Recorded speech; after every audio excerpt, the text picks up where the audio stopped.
Here's a rundown of the market performance and SPX price action for Wednesday, April the 16th.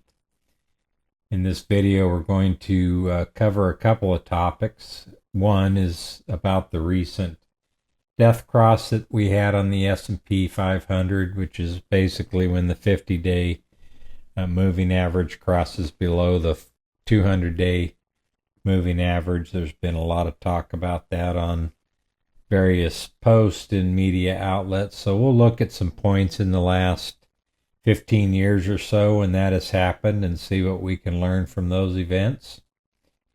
And a lot of media attention has been given to the recent University of Michigan Consumer Sentiment Report. So we'll take a quick look at that as well to see if we can glean some insight into that. So let's start off with the market overview. Yesterday, the Dow traded down almost 700 points. It was down 1.73%. The S&P 500 was down 120 points, 2.24%. And the NASDAQ closed down 516 points, 3.07%.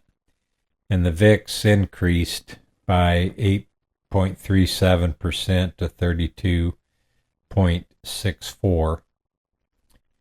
As far as the sectors, the only sector that was in the green yesterday was energy, followed by real estate and materials, which were down slightly and leading the top of the sector board. And the biggest decliners were in consumer discretionary, consumer service, communication services, and technology, which was down the most at 3.47%. We can also see that the sell-off yesterday was pretty broad. Decliners were advancing versus advancing were definitely leading the way. So let's move over to the SPX and see what it did yesterday. We can see that most of these anchored VWAP lines that I have on here anchored at various dates to give us some potential price targets on the SPX. The first four that I have here are all still decreasing, while the one anchored at October the 13th, 2022 is increasing. Right here is where we had that death cross where the 50-day moving average crosses below the 200-day moving average.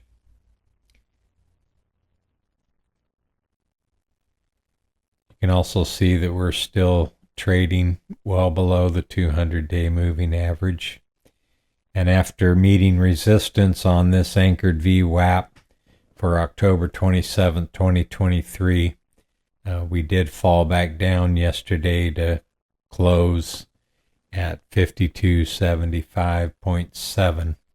We can see that the MACD is still in negative territory, but we are up through the signal line, and the VIX decreased yesterday to 41.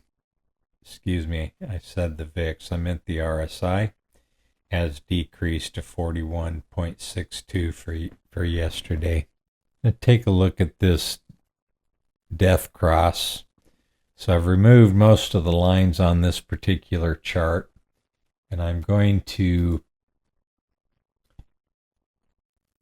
set the opacity of the SPX down pretty far so we can just barely see it, so we can focus on the 50-day and the 200-day moving average.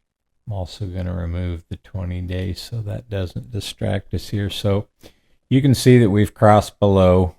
They refer to that as a death cross when the 50-day crosses below the 200-day. So we can look in the past and see when that has happened before. Let me zoom out a bit. So we can see that this happened in 2022 and lasted until early 2023, but it was about about a year that it spent underneath the 200-day moving average. In the pandemic, we crossed below in March of 2020 and crossed back above in July of that year, so that looks to be about 4 months or so. In 2018, we crossed below at the end of 2018 and crossed above in April, so that looks to be about 3 months in total, 3 months and a few days. Here's another couple times where we did that. We crossed below in September of 2015 and crossed back above in April. So from 9 to April looks to be about 7 months or so. We were in negative territory there. We go back to 2012. We started in August of 2011 and went through February of 2012, so that's about 6 months. And then in July 2010, we went below and crossed back above at the end of October, so that looks to be about 3 months or so. And then when we get back to the GFC, Great Financial Crisis, that started in January of 2008 was the crossover, and we didn't cross back above until June of 2009, so that was just about 18 months it took us to recover. Most of the other times that we've crossed below, it doesn't last too terribly long, 6 to 8 months or so.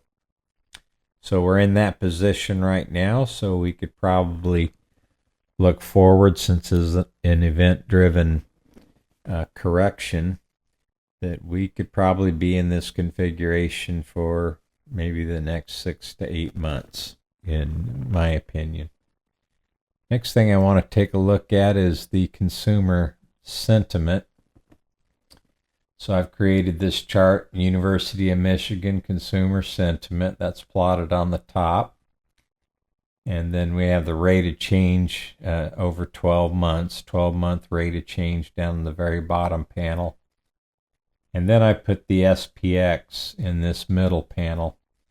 But basically what I want to point out is that anytime we've been this low with consumer sentiment, that also corresponds to the near bottom of the SPX drawdown, drawdown at that point.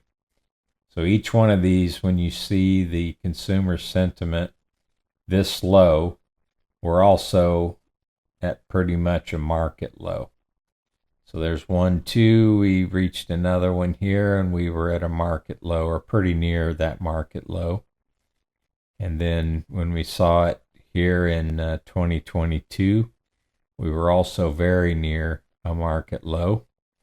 And once again, we're in that position where the consumer sentiment is only 50.8 at this point. And you can see that that is a market low.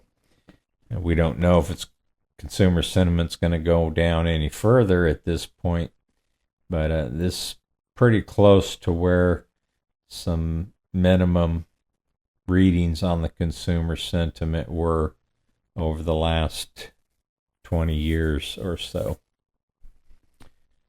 So it gives me some hope that we're near a market bottom at this point. Next thing I'd like to take a look at is the futures. We can see that the Dow futures are down nearly 600 points this morning, 530 points. S&P is up 23. NASDAQ futures are up 156 this morning. The Dow Jones is primarily driven by the UNH earnings report this morning. where they missed on both the top and bottom lines. And then I believe even more importantly was that they reduced their full year guidance from 29.7 was the consensus, and they're saying that their earnings will be between 26 and 250, so nearly a $3 haircut on the earnings outlook.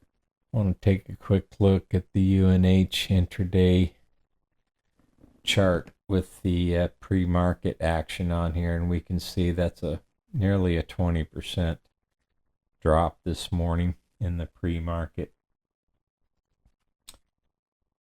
So I wish you a great trading day. Tomorrow the U.S. stock options and bond markets are closed for Good Friday.